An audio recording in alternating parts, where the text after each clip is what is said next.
she's controlled. It probably goes back to her parents. Her mother was an entertainer. Her father is sort of like a Joe Jackson, the father of the Jackson family. He was a Joe Jackson type of promoter type. And I think they molded her into this position and had her eventually placed with someone like Jay-Z, who was also being groomed along for these purposes. This is a grooming and a breeding process. They didn't see each other across the room and fall in love. They were just brought together synthetically. I think most people have figured that out. Question from Mr. Mina. Did the Boule kill MLK? Well, from the books I've read, it was a FBI/CIA job. Now, there might have been some Boule help. Within his immediate entourage, I know there was a informant. I forgot his name. He was a black man, but he was there at Lorraine Motel when Martin Luther King Jr. was assassinated. Another figure, and I'm not casting aspersions on him, but another figure who was present, I think on purpose, was Jesse Jackson Jr. or Jesse Jackson Sr., rather, Reverend Jackson. They were there. I visited that motel, by the way. Now it's a civil rights museum. But they do not talk about the whole intrigue behind the MLK assassination. More research needs to be done. Maybe whoever's raising this question could take that as a research topic. What is the Boule hand in the assassination of black leaders? Yeah. What about Malcolm X? Who's the prime movers with Malcolm X's assassination? Yeah. Oh, you're asking me? That has not been established yet. The common explanation that was rival factions within the Nation of Islam. But typically in these scenarios, there's more than one party involved in the conception and funding of these operations. The actual shooting might be laid to one person, but there's a whole machinery behind it. Again, that has to be further examined. History always needs to be re-examined. It's never in the books. Life for learning. Professor, are we battling unseen, spiritual, dark forces for real? Absolutely. We are being tempted every moment of our waking life. And the good news, though, is that more and more people are beginning to see it. I'm predicting that even young people are going to start leaving their so-called smartphones at home voluntarily. This is the first generation that's been raised on it, but I think even young people are realizing that there's a great evil that's being beamed to us through these different devices, these handheld devices. It's omnipresent, but if we put our heads together, we'll be able to identify it and overcome it. Annie, how did Michigan copper make it into every important culture on planet? Egypt, Babylon, Roman shields, hieroglyphs, Phoenician, and more. That one I have to plead ignorance to. I don't know what Michigan copper is. I mean, it's been typed to the state of Michigan, where I thought copper is copper. Maybe I'm not understanding the question. Michigan copper. Let me have a look. Michigan copper. Copper mining. Important industry in 19th century. The rise. Yeah, I'm not sure the context. All right. What's your view on Dr. R.D. Laing? Well, when I was reading him as an undergraduate a long time ago, he was promoted as Anti-psychiatry.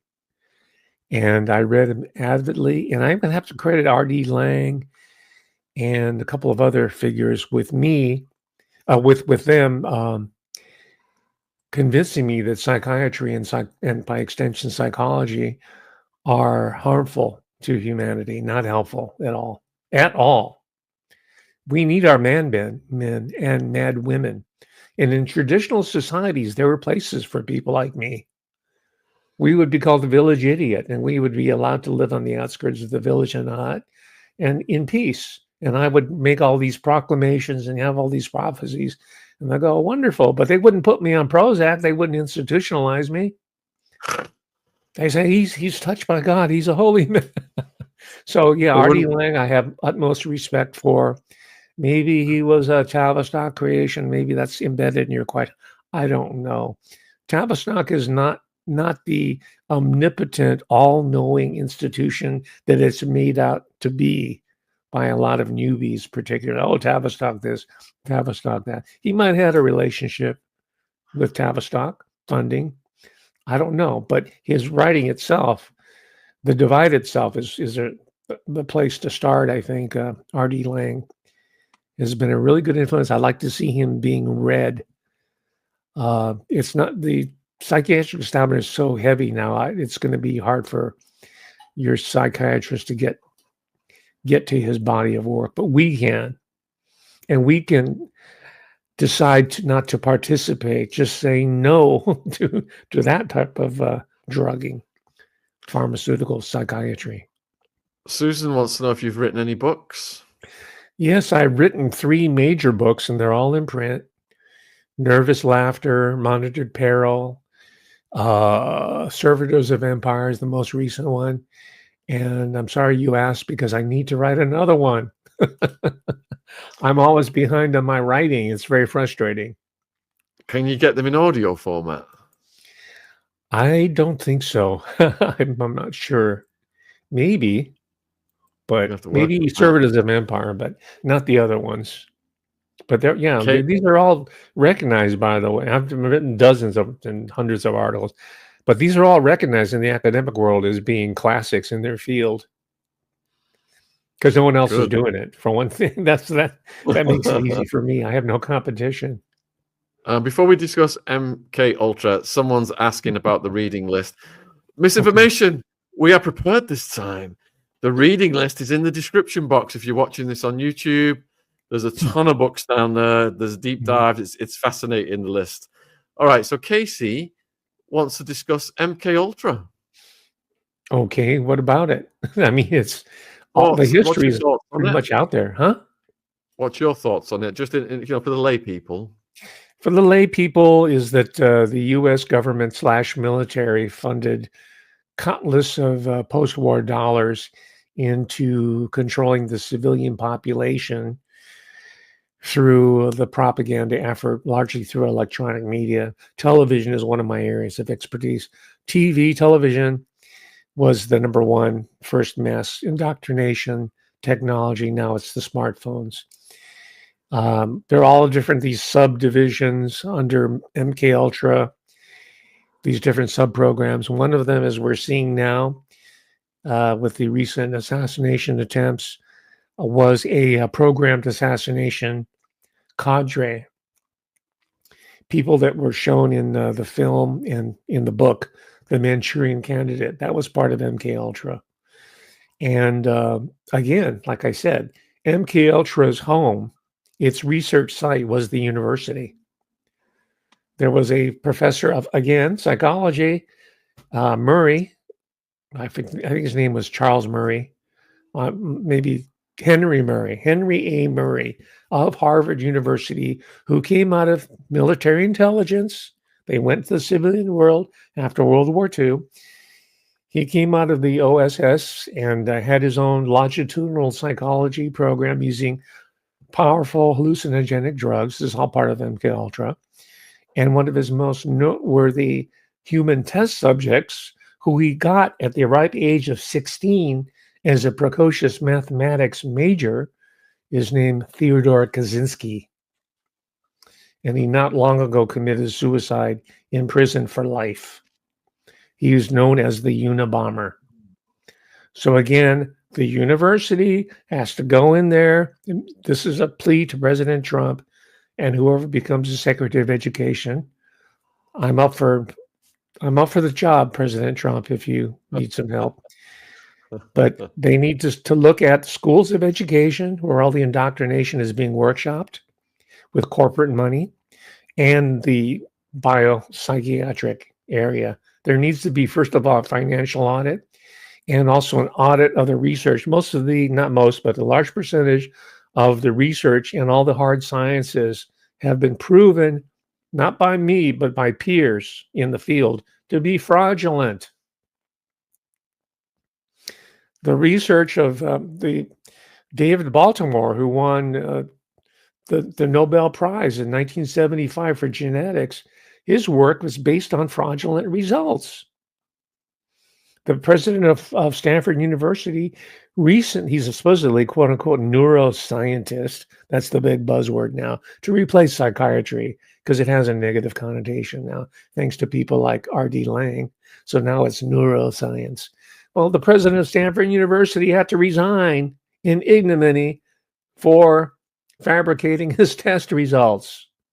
All right. So what I'm talking about, I'm not just talking about an embittered retiree from the university. I'm talking about a guy who saw this from the inside out and saw these creatures being rewarded for engaging and passing off this fake research, supposedly for the benefit of humankind and the animal world and the plant world.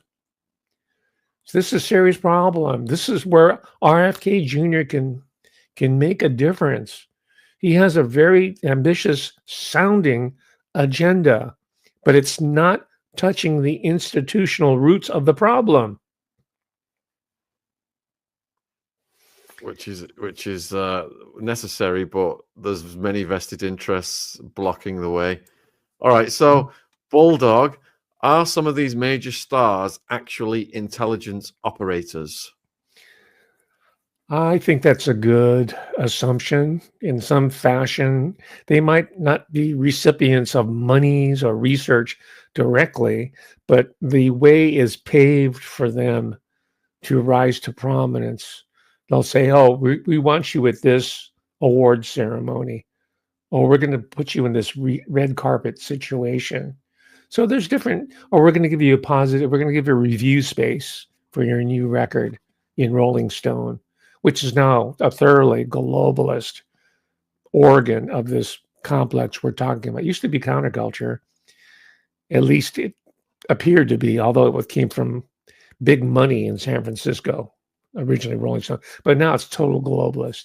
So there's different ways that these characters can be brought in without any money changing hands that could be integrated into the system.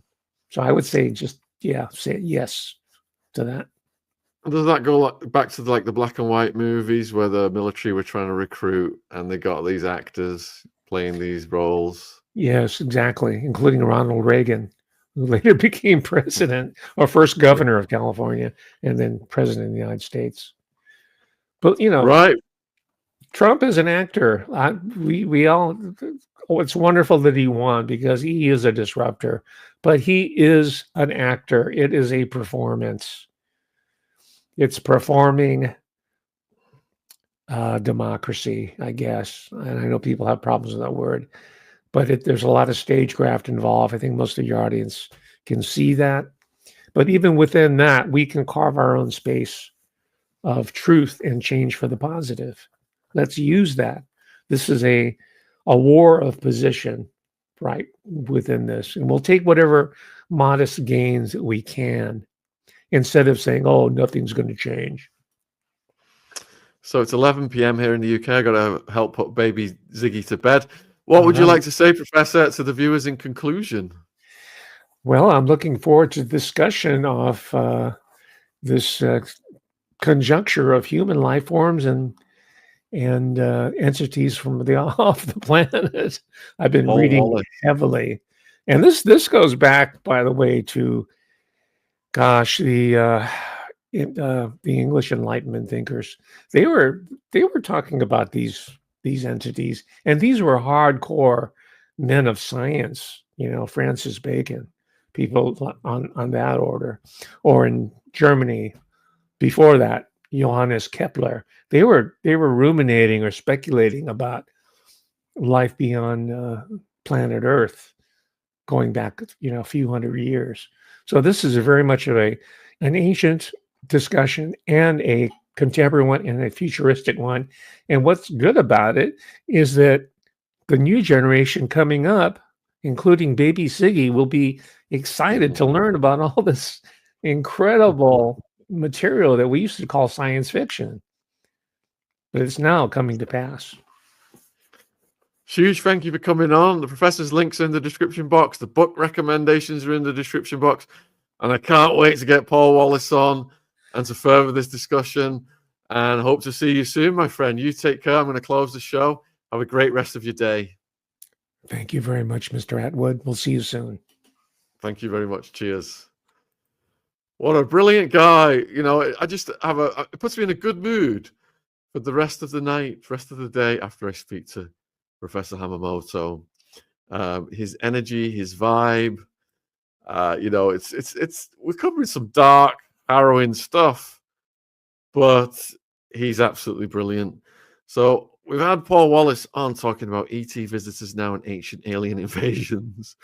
I'll put the link in the description box. Actually, I'll put it in the chat now if people want to get a heads up on that subject. That was part 2. We've done 2 parts with him, and he's such a pleasant speaker as well. He's got that same happy, go lucky energy that just resonates off the screen. And we've also got, in the coming days, we've got a lot coming. I think we've got like 4 or 5 hours of content tomorrow. We have got Beverly Rhodes back on, the psychic remote viewer.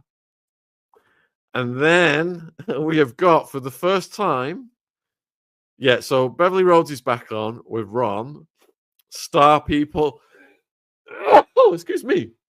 It's called Star People and Off-World Life, Crystal Power, and Paranormal Review. Awaken with Beverly Rhodes, episode 1. This is going to be a series. And Bev's been a huge hit on the channel, on the Diddy coverage. So that's just...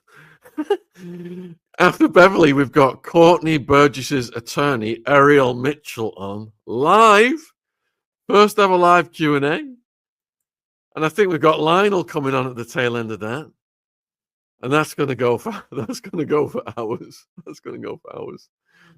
Ron's got his Diddy news update in the afternoon. So I think we've literally got about 6 hours of content tomorrow. Then that is the 13th. The 14th, we've got Tommy Scoville coming on, doing his own show for 2 hours. And I think Ron's got some stuff as well. The 15th, which is the Friday, we've got R. Kelly's former cellmate, Ronnie Bowe, who Jaguar Wright was speaking very highly of, talking about the club. He's got a book out called Challenging the Illuminati. He's a rapper as well. And he's going to expose Jay-Z. And he had dealings with Jay-Z. R. Kelly had dealings with Jay-Z. And I think Ronnie Bowe alleges that there was a hit on him. I think he got shot. And he's alleging that Jay-Z was a part of the co-conspirator of this hit. So that's Friday evening. We've got Julia Vandelt back on Sunday. No, the 16th. I think that's Saturday. My Memory Hell.